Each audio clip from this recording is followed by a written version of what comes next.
He thought she was weak. He mocked her fear. He held her face in his hand, ready to crush her spirit just for the amusement of his bored, violent entourage. But when she leaned in and whispered 5 simple words into his ear, the devil himself turned pale. In a room full of killers, the most dangerous weapon wasn't a gun, it was the girl with the bandage on her face, and the secret she just unleashed. The VIP room of Club Luxe was a golden cage of smoke, expensive scotch, and suppressed terror. At the center of the velvet booth sat Kwon Se-jin. He was beautiful in the way a tiger is beautiful, sleek, magnetic, and ready to tear a throat out. He was the heir to the Kwon Syndicate, a man whose boredom was more dangerous than his anger. Tonight, he was bored. His entourage laughed too loud at his jokes, their eyes darting nervously to gauge his mood. Se-jin swirled his glass of Merlot, watching the liquid coat the crystal, hating them. He hated their sycophancy. He hated the way they scrambled for scraps of his power. He needed a distraction. He needed to break something. The double door swung open, and the music from the main floor bled in for a split second before being cut off. A line of servers entered, heads bowed, carrying silver platters of fruit and fresh bottles. Among them was a woman who didn't belong. She was black, tall, and moved with a stiffness that suggested she was trying very hard to disappear into the wallpaper. A large, beige bandage covered her left cheek, stark against her skin, ruining the perfect aesthetic of the club staff. Se-jin's eyes locked onto her immediately. She was an anomaly. A flaw in his perfect evening. He decided she would be his entertainment. Nyelle Brooks kept her eyes on the floor. Don't look up. Do the job. Get the cash. Leave. That was the mantra that had kept her alive for 3 years. But the air in this room was heavy, smelling of ozone and violence. She could feel the gaze of the man in the center booth burning into her. It was a physical weight, like a laser sight on her forehead. She reached forward to place a fresh bottle of wine on the table. Her hand trembled, just a fraction. It was enough. The bottle clicked against a glass. A single drop of red wine splashed onto the pristine white tablecloth. The music didn't stop, but the conversation did. The silence in the VIP booth was deafening. The men around the table stopped breathing, waiting to see how the prince would react to the stain. Clumsy, Se-jin said, his voice low and melodic. He didn't look at the stain. He looked at her. Nyelle froze. Her heart hammered against her ribs. I apologize, sir. I will get a cloth. No, Se-jin said. He stood up. The room seemed to shrink. He walked around the table, his movements lazy and predatory. He stopped inches from her. He smelled of sandalwood and gunpowder. You ruined the aesthetic. Do you know how much this table costs to reserve? He reached out. His hand, manicured and strong, clamped onto her jaw. He forced her head up. The bandage on her cheek crinkled under his thumb. The grip was painful, humiliating. It was a display of dominance, designed to show everyone in the room that he owned everything he touched. Look at me when I speak to you, he hissed. Nyelle was forced to look into his eyes. They were pitch black, void of empathy. He was squeezing her jaw hard enough to bruise. The men around the table snickered, waiting for the violence. They expected him to slap her, or make her beg. Nyelle's heart was beating so fast she thought she might pass out, but her eyes, trained by years of high-stakes espionage before her fall, did something else. They didn't tear up. They darted past Se-jin's shoulder. She looked at the man sitting to Se-jin's right. The man in the red tie. Se-jin's older brother, Hyungmin. She saw Hyungmin's hand hovering near his jacket pocket. But more importantly, she saw what he had done 30 seconds ago while Se-jin was distracted by her entrance.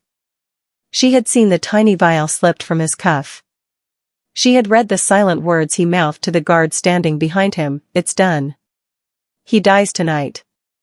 Se-jin tightened his grip on her face, shaking her slightly. "Are you mute? Apologize. Nyelle knew she was about to die. If not by Se-jin's hand, then by the bomb about to go off in this family. She had a choice. Be the victim, or be the player. She stopped trembling. The fear evaporated, replaced by the cold calculation of a former operative. She leaned forward, closing the inch of space between them, invading the personal space of a killer. Se-jin flinched, surprised by her audacity. Before he could push her away, she moved her lips to his ear, her voice a breath of wind. The man in the red tie poisoned your wine. Se-jin didn't let go of her face. But his grip changed. It went from aggressive to possessive. He pulled back just enough to look at her again. The fear in her eyes was gone, replaced by a cold, desperate certainty. He searched her face for a lie. He found none. Slowly, terrifyingly, a smile spread across Se-jin's face. It wasn't a happy smile. It was the smile of a man who just found a razor blade in his apple. Is that so? He murmured, seemingly to her, but loud enough for the table to hear. He released her abruptly. Nyelle stumbled back, gasping for air, rubbing her jaw. Se-jin turned to the table. The tension was palpable. He picked up his glass of wine, the one with the single drop spilled on the cloth. He swirled it, watching the red liquid dance. "Hyungmin," Se-jin said, his voice cheerful. "My brother. You look thirsty." Hyungmin, the man in the red tie, froze. His hand twitched on the table. "I have my own drink, Se-jin. But this is a 92 vintage. It's exquisite. I insist." Se-jin walked over and placed the glass directly in front of his brother. The cheerful mask dropped. His eyes went dead. "Drink. To our father's health." The room went still. The entourage sensed the shift. The predator had changed targets. Hyungmin stared at the wine. Sweat beaded on his upper lip. He looked at Se-jin, then at the waitress standing by the wall, then back at Se-jin. He realized the game was up. He realized the waitress had seen something. "I'm not in the mood for wine, little brother," Hyungmin stammered, pushing his chair back. "Drink it," Se-jin said. Hyungmin's hand flew to his jacket. He pulled a silver pistol. But Se-jin was faster. He didn't pull a gun, he smashed the wine glass into Hyungmin's face. The glass shattered, red wine and blood spraying across the white table. Hyungmin screamed, blinded by the alcohol and the shards of glass. Se-jin's guards were on him in a second, wrestling the gun away and pinning the brother to the leather booth. Se-jin stood over his brother, wiping wine from his hand with a napkin. He looked down at the trashing man with utter contempt. "Cyanide? Or just a paralytic? Never mind. I'll ask you later." Se-jin turned around. The room was chaos, but he was calm. He looked for the waitress. She was backed against the wall, trying to slide toward the exit, trying to vanish again. "Stop her," Se-jin commanded. Two guards blocked Nyelle's path. Se-jin walked up to her, stepping over the shattered glass. He looked at her with new eyes. He didn't see a clumsy servant anymore. He saw a weapon. "Who are you?" he asked. Nyelle sat in a steel chair in the back office of the club an hour later. Her hands were not tied, but the armed guard at the door made it clear she wasn't free. The room was soundproofed, she could feel the pressure in her ears. Se-jin walked in, holding a tablet. He threw it on the table. It showed a blurry photo of her from 5 years ago, minus the bandage, wearing a tactical headset. Nyelle Brooks, Se-jin read, pacing around her. Former interpretative intelligence for the CIA specialized in lip reading and behavioral analysis. Discharged dishonorably after an operation in Daegu went wrong. You vanished 3 years ago. They call you the ghost because you hear things no one else does. Nyelle didn't speak. She touched the bandage on her cheek instinctively. It was a nervous tick she couldn't break. That scar, Se-jin said, stopping and sitting on the edge of the table, invading her space again. That's from Taegu, isn't it? Someone tried to cut the words out of your mouth. I just want to go, Nyelle whispered, her voice rough. I saved your life. Call it even. Se-jin laughed. It was a dark, dry sound. Even? You think we are even? You just proved you are the most valuable asset in this city. My brother tried to kill me. My father probably ordered it. I am surrounded by liars. He leaned in close. I don't need a shooter. I have plenty of those. I need ears. And you hear everything. I can't work for you, she said, finally meeting his gaze. If my old handlers know I'm active, they will come for me. And they won't just hurt me this time. You belong to the Kwon family now, Se-jin said, pouring himself a drink, from a sealed bottle this time. No one touches what is mine. The word sent a shiver down her spine. Mine. It possessed a weight she wasn't ready to carry. I'm not a possession, Se-jin, she said, her voice gaining a fraction of the strength she used to have. I'm a liability. If they find me here, they will burn your empire to get to me. Se-jin walked over to her. The city lights reflected in his dark eyes, making them look like pools of oil. He reached out, not to grab her chin this time, but to brush a stray curl of hair away from the bandage. The touch was startlingly gentle. Let them try, he said softly. You think I'm afraid of ghosts? I am the monster they tell stories about. He reached into his pocket and pulled out a key card. You have free roam of the penthouse. But do not leave the building. The guards outside aren't just there to keep people out, they're there to keep you alive. Tomorrow, we work. Nyelle took the card. She watched him walk away into the shadows of his massive apartment. She was trapped, yes. But for the first time in 3 years, she wasn't alone in the dark. The next morning, the wind on the rooftop was biting, carrying the metallic scent of the Han River. Nyelle pulled the oversized trench coat tighter around herself. It was Se-jin's coat, he had thrown it at her when he realized she was shivering. He stood next to her, unbothered by the cold, watching a derelict warehouse across the street through a pair of high-powered binoculars. The meeting is on the 3rd floor, Se-jin said, handing the binoculars to her. That's the dragon head of the Triad. They claim they want a truce. They say they want to split the port territory 50-50. Nyelle lifted the heavy lenses to her eyes. The world zoomed in. Through the dusty windows of the warehouse, she saw 3 men sitting around a rusted table. Their body language was tense. They weren't relaxing, they were checking their watches. Focus on the man in the gray suit, Se-jin commanded. What is he saying? Nyelle adjusted the focus. She watched the man's lips move. It was Cantonese, a language she was fluent in. Is the timer set? The man mouthed. Another man, off-screen to the left, nodded and mouthed back, 10 minutes. When Kwon walks in, the whole floor goes. Nyelle lowered the binoculars, her heart slamming against her ribs. She turned to Se-jin. It's not a truce, she said, her voice trembling. It's a bomb. They aren't waiting for a negotiation. They have a timer set for 10 minutes. They plan to blow the building the moment you step inside. Se-jin didn't panic. He checked his watch. 10 minutes. That's generous. He pulled out his phone. He didn't call the police. He called his head of security, a man named Tao who was currently waiting in the convoy downstairs. Change of plans, Se-jin said, his voice casually bored. They rigged the building. Don't go in.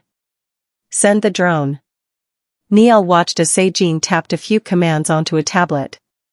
Down on the street, the black SUVs of the Kwon Syndicate suddenly reversed, screeching tires as they pulled away from the warehouse. Inside the warehouse, through the binoculars, Nyelle saw the confusion on the Triad leader's face. He was shouting now. Where are they going? Why are they leaving? She read his lips. Now, Se-jin whispered. A small, humming drone, which had been hovering near the warehouse window unnoticed, dropped a small package into the room. It wasn't a bomb, it was a flashbang. A blinding white light erupted inside the third floor. Even from across the street, Nyelle flinched. Tao, Se-jin spoke into the phone. Clean it up. Gunfire erupted from the street as Se-jin's men, who had flanked the building, stormed the confused, blinded Triad members. It was over in less than 2 minutes. The threat was neutralized without Se-jin ever getting his suit dirty. He turned to Nyelle, a look of genuine admiration on his face. It was the first time he had looked at her as an equal. You just saved me $5 million in damages and 20 men, he said. You are worth every penny of trouble you bring. That evening, the atmosphere in the penthouse was different. The adrenaline had faded, replaced by a quiet intimacy. They were sitting on the floor by the fireplace, drinking the wine Se-jin had almost been poisoned with days ago. The firelight danced on the walls, casting long shadows. Why do you wear it? Se-jin asked, gesturing to her cheek. Nyelle instinctively covered the bandage. It's ugly. I've seen ugly, Se-jin said. I've seen men turned inside out. I've seen betrayal. Skin is just skin. Nyelle hesitated. She had never shown anyone the scar. It was her shame, her failure. But looking at Se-jin, a man who wore his own scars on his soul, she felt a strange kinship. With a shaking hand, she peeled back the adhesive. The bandage fell away. A jagged, raised scar ran from the corner of her mouth almost to her ear. It was a vicious mark, a permanent reminder of a knife that had tried to silence her. I was working a case in Taegu, she whispered. I read the lips of a corrupt general. He was selling state secrets. I reported it. But my handler. He was on the general's payroll. They sent a cleaner to my apartment. He said if I liked to talk so much, he'd give me a reason to scream. Se-jin stared at the scar. He didn't look away in disgust. He looked angry. A cold, simmering rage that made the room feel smaller. He reached out and traced the line of the scar with his thumb. His touch was incredibly gentle, a stark contrast to the violence he was capable of. Who did this? He asked. He's dead, Nyelle said. I killed him. That's why I'm running. Good, Se-jin said. But the handler? The one who sold you out? He's still out there. Not for long, Se-jin promised. You are under my protection now. And the Kwon family collects its debts. The peace didn't last. 2 days later, a black envelope arrived at the penthouse, sliding under the heavy steel door like a death warrant. Se-jin picked it up, and the temperature in the room seemed to drop 10 degrees. He opened it, scanned the contents, and his face hardened into a mask of stone. It's from the chairman, he said, his voice devoid of emotion. Your father? Nyelle asked, watching him from the kitchen island where she was pretending to read a book, though she had been watching him for an hour. My father, Se-jin corrected, is a man who eats his young to stay in power. He knows I survived the poisoning. He knows I took out the Triad without his permission. He feels his grip loosening. He tossed the invitation onto the marble countertop. It spun and settled, the gold-embossed characters glinting in the light. He wants dinner. Tomorrow night. The main estate. It's a trap, Nyelle said immediately. It wasn't a question. Of course it's a trap, Se-jin replied, adjusting his cufflinks as if preparing for battle. He can't kill me in public, it would look weak. He needs to do it at home, where he can control the narrative. He'll say I attacked him. He'll say it was self-defense. It's the only way he retains the loyalty of the old guard. Se-jin looked at Nyelle. For a moment, he looked almost vulnerable. I need you there. You'll be dressed as a server. The staff at the estate is loyal to him, but they don't know you. You will be my eyes and ears. I need to know the moment he gives the order. If I go there, Nyelle said, walking over to the invitation, I might not come back. If he kills you, he kills everyone associated with you. If you don't go, Se-jin said, locking eyes with her, I definitely won't come back. I'm walking into a lion's den, Nyelle. I need someone who can hear the lion breathing. The Kwon estate was a traditional Hanok mansion, beautiful and imposing, nestled in the mountains outside Seoul. It smelled of old wood and older money. The dining room was dimly lit, the long table set for two. Shadows danced in the corners, hiding the faces of the guards who stood like statues against the walls. Nyelle wore the uniform of the household staff, a crisp white shirt and black vest that made her feel invisible again. She kept her head down, pouring tea, placing dishes. She felt the heavy gaze of Chairman Kwon. He was an older version of Se-jin, but without the charm, just raw, malicious power. He looked at her once, dismissively, and then turned his attention back to his son. You've been making noise, Se-jin, the chairman said, picking at his fish with silver chopsticks. Disposing of my business partners. Hiring ghosts. Se-jin sipped his tea calmly. I'm cleaning up your messes, father. The Triad was going to betray us. Hyungmin was weak. I did what was necessary to protect the family name. Necessity, the chairman scoffed. He tapped his finger on the table. Nyelle was standing by the wall, near the kitchen entrance. Her hands were clasped behind her back, digging her nails into her palms to stay grounded. The room was a theater of shadows. Every servant, every guard standing in the periphery, felt like a loaded gun waiting for a trigger pull. Her eyes were fixed on the chairman. He was an expert at this game. He spoke to Se-jin about shipping lanes and stock prices, his voice booming and confident. But his eyes were doing something else. They were flickering to the head of security, a scarred man standing directly behind Se-jin's chair. The chairman took a sip of water. He dabbed his mouth with a linen napkin. As the white cloth covered his lips, he lowered it slightly, just enough for someone looking for a signal, but obscured from Se-jin's view. Nyelle narrowed her eyes. She focused with the intensity of a sniper. The chairman's lips moved barely a millimeter, soundless words formed in the breath between sentences. Wait for the soup. Nyelle's blood ran cold. The soup course was next. It was being plated in the kitchen right now. The chairman smiled at his son, a smile that didn't reach his eyes.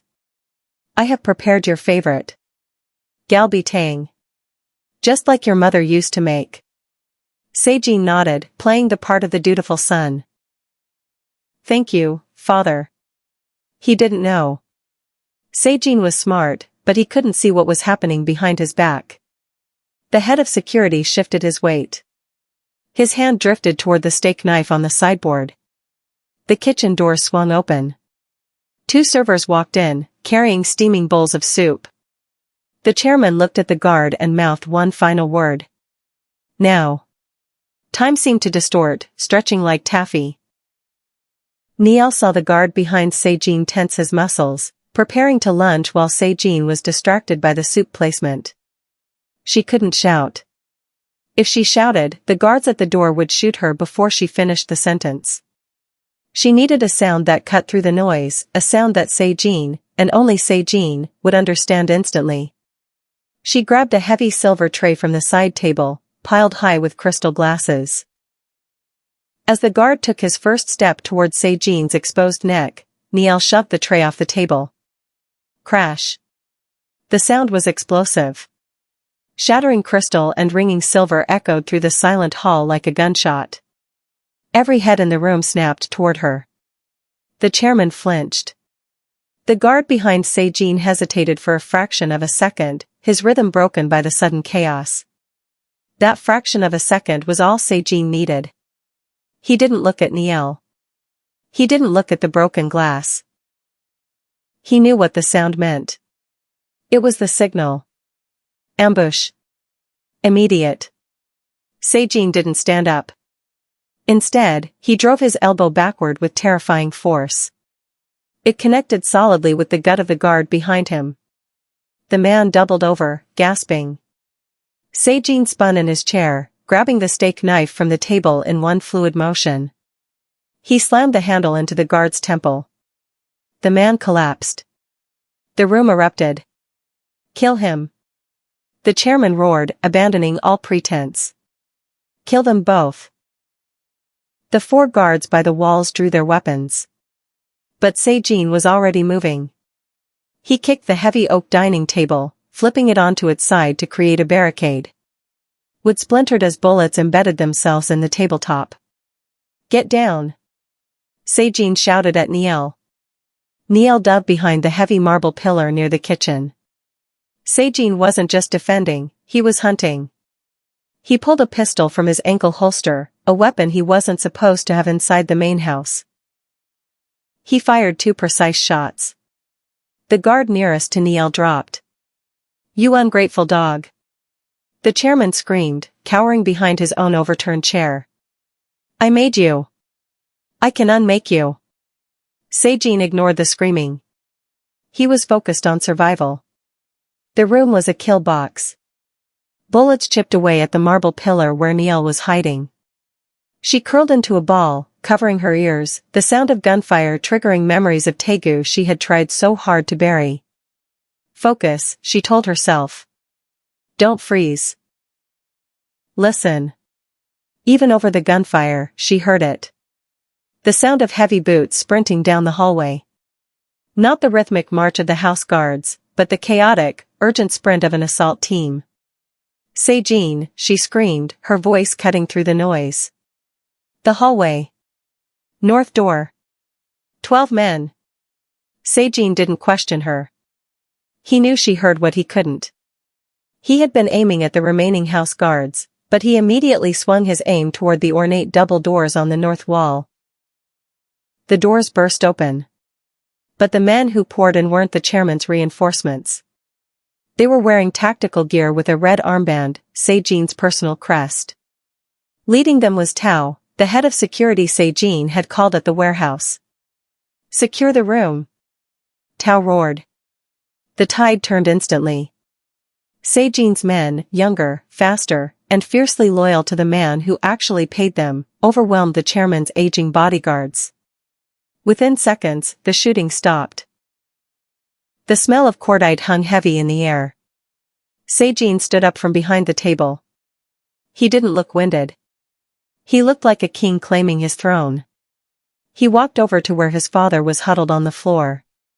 The chairman looked up, his eyes wide with shock. Se-jin, listen to me. It was a test. Only a test. Se-jin looked down at the man who had tormented him his entire life. You failed, Se-jin said simply. He didn't kill him. Death was too easy. Se-jin turned to Tao. Take him to the Jeju estate. No phone. No internet. No staff except a cook. He retires today. As the screaming chairman was dragged away, Se-jin dropped the gun. He turned toward the pillar. Nyelle? She was still huddled on the floor, shaking. The violence had been too much. Se-jin walked over, kneeling beside her. He didn't touch her, he waited until she looked up. It's over, he said, his voice surprisingly soft. The house is clean. Nyelle looked at him, her eyes wide. She saw the blood on his shirt, the gun on the floor. But she also saw the way he positioned his body between her and the rest of the room, a human shield. You're safe, he promised. 3 days later, the Kwon Syndicate was under new management. The transition was bloody but swift. Se-jin was now the undisputed dragon head, and the city knew it. The penthouse was quiet, the storm having finally passed. Nyelle stood in the foyer of the penthouse. Her bags were packed.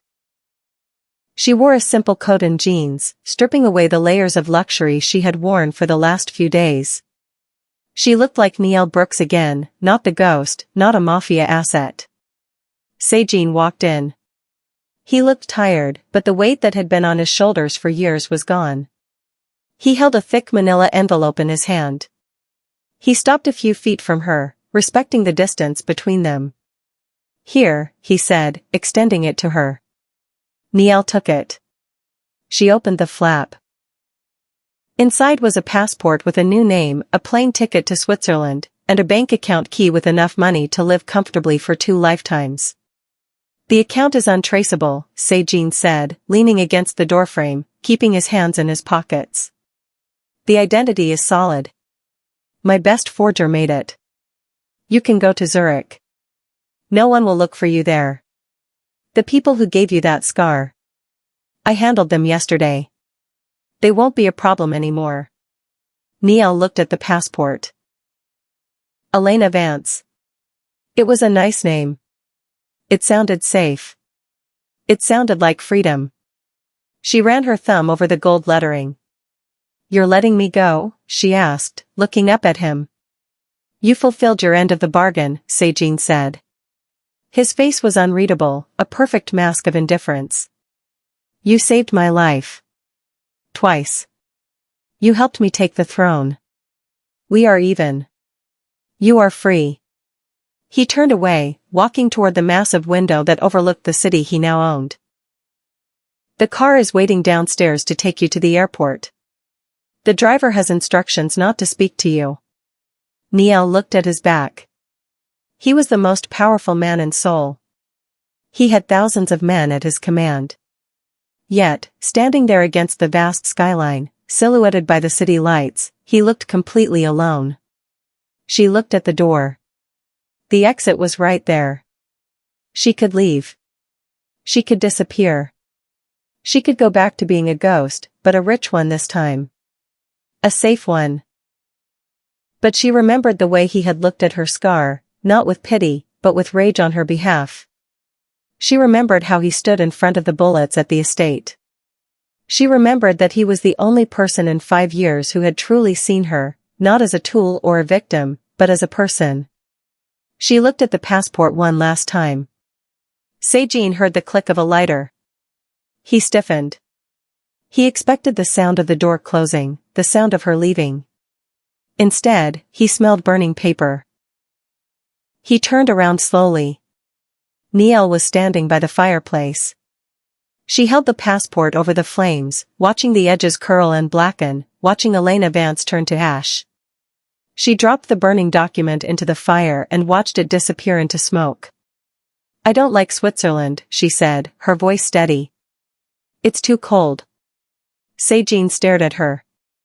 For the first time, the mask slipped. "Nyelle. Do you know what you are doing? If you stay here, there is no going back. You will be the target of every enemy I make. You will never be safe." "I know," she said. She walked across the room, the sound of her boots echoing in the large space. She stopped in front of him. She reached up and touched his face, her thumb tracing the sharp line of his jaw. "But I'm tired of running.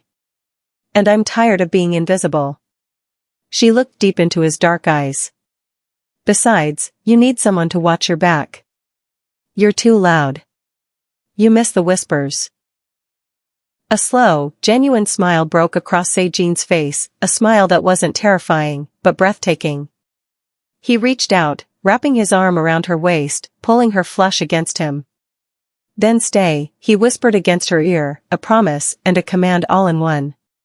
"Stay and be my queen." Nyelle rested her head against his chest, listening to the steady, strong beat of his heart. She wasn't a ghost anymore. She was exactly where she belonged. Let me know your thoughts on the comment section. Thanks for watching. Do remember to hit the subscribe button, like and share this story, and I'll see you in the next one.